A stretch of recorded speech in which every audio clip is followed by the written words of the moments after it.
Todos hablan del Mesías, pero casi nadie sabe qué significa realmente esta palabra en su idioma original. Este no es solo un título, no es un adjetivo cualquiera. Es un mensaje codificado que revela la verdadera misión que tiene el Mesías y el propósito de su llegada. En hebreo la traducción de Mesías es Mashiach. Su raíz viene de Mashach, que significa ungir. Un Mesías es alguien ungido con aceite. Y sí, la palabra Mesías en la Biblia aparece no solamente para un personaje, sino para muchos. Los reyes son llamados ungidos. El sacerdote que salía a la guerra con el pueblo era llamado a Cohen HaMashiach, el sacerdote ungido. Incluso los utensilios del templo eran ungidos con aceite. Y para colmo, incluso un rey de Persia en la Biblia es llamado mi ungido. Así le llaman Yahweh a Koresh. En español, el rey de Ciro.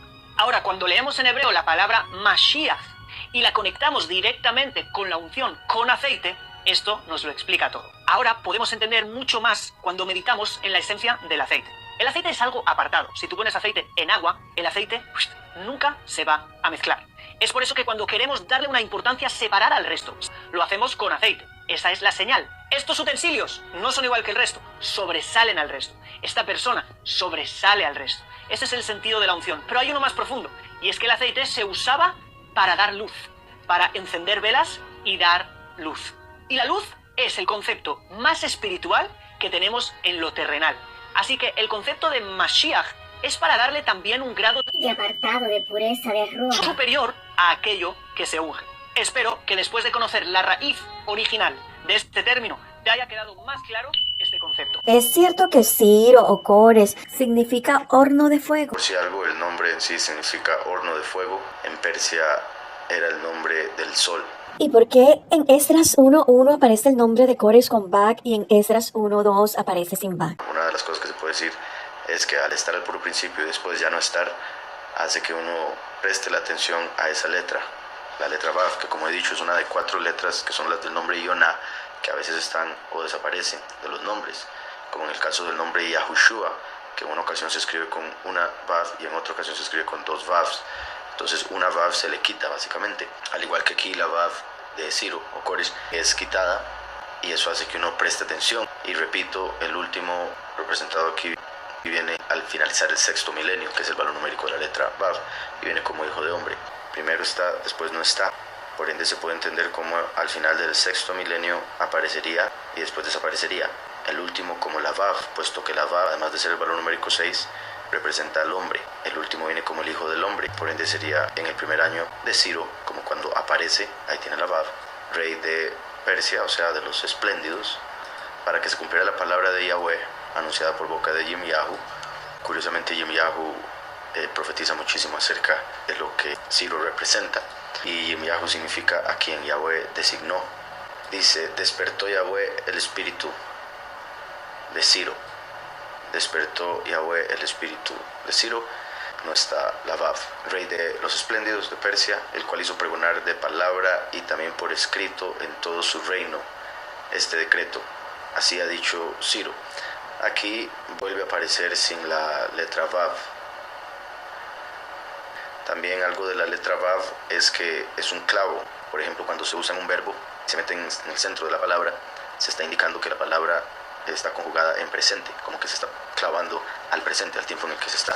Por ende, el hecho de que hasta el momento al menos solo el primer Ciro tiene la Vav, se puede ver como el decreto siendo clavado, y el primer año cuando empezó el presente y después las otras 2, y vamos a ver si aparece un poco más, o sea, voy a leer un poquitito más sin la letra.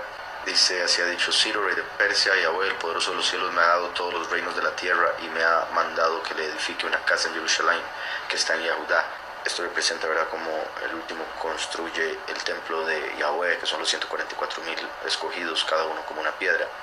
Quien de entre vosotros pertenezca a su pueblo, sea Elohim con él, suba a Jerusalén, que está en Yahudá, y edifique la casa a Yahweh. El nombre aparece nada más 3 veces en el capítulo. Solo la primera aparece con Vav. ¿Cuáles otras razones podrían haber en el que solo una vez aparezca con Vav? El valor numérico del nombre Koresh es 526. Algo que podríamos hacer también es sumar los 3 nombres. Pero al ser un número tan alto, es difícil encontrar algo. Es el nombre Koresh con Vav, y en Esdras 1:2 aparece sin Vav. Hay algo más que nos quiere revelar la escritura con estas 2 formas de escribir Koresh. Dice que en el primer año de Ciro, que es el nombre que se le puso después por alguna razón, rey de Persia, para que se cumpliera la palabra de Yahweh anunciada por boca de Yirmiyahu, despertó Yahweh la Ruach de Ciro, rey de Persia, al cual hizo pregonar la palabra y también por escrito en todo su reino este decreto. Entonces, la primera vez aparece la Kaf, la Vav, la Reish, la Shin, que sería 526. Claramente, si se quita la Vav sería 520, pero de hecho, por la forma en que se escribe en hebreo, al inicio hay una Lamed, justo que está diciendo para Koresh o para Ciro, le agregaría 30 y eso lo haría 556. Ese es el valor numérico de algo que es plano, valor numérico de ser honesto, y una palabra que significa por nuestras transgresiones. Interesante, bueno, lo que aquí Ciro representa se conecta con lo que sucedería en Yom Kippur para expiar las transgresiones. El nombre con la Vav se conecta con las fiestas, bueno, la palabra para fiestas, lo cual podría indicar la primera vez que aparece una relevancia con el cumplimiento de las fiestas de Yahweh, principalmente las del séptimo mes. También la palabra milagro, prueba o señal, como dando a entender que lo que se está diciendo es una representación de algo, una señal de algo que se cumpliría en el futuro, o sea, un reflejo profético. Y en lo que respecta al 520, que sería sin la Vav, algo particular, es el mismo valor numérico de Darius. El imperio persa y medo, los persas y los medos, estaban gobernados por Ciro y Darío. Darío, que normalmente lo traducen como soberano, o en este caso lo traducen como el que preserva. Hay quienes interpretan que Daríos y Ciro eran exactamente el mismo, simplemente Daríos era un título de Ciro. Como yo he mencionado, en el sentido de Ciro y Daríos como dos personas que reinan sobre los persas y los medos, que significan los espléndidos y los del medio, y representan por ende a los pocos y los muchos, se pueden ver entonces como los dos testigos. Entonces es interesante que el primer nombre aparece como una Vav, que lo hace 526, y después sin la Vav 520, que se conecta con Darius, que es el mismo valor numérico, que significa soberano o el que preserva. También el ser recto, el que tiene valor numérico 520, con solo mover una letra tenemos la palabra que indica rectitud, y también el verbo quebrar.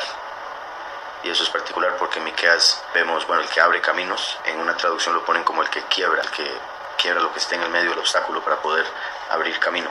Ahora bien, con eso dicho, que serían como las palabras más importantes o más relevantes de ambos valores numéricos, sí habría que hacerle un poco más cabeza a el por qué primero con Vav y después sin Vav, si es que obviamente esto estaba originalmente escrito así.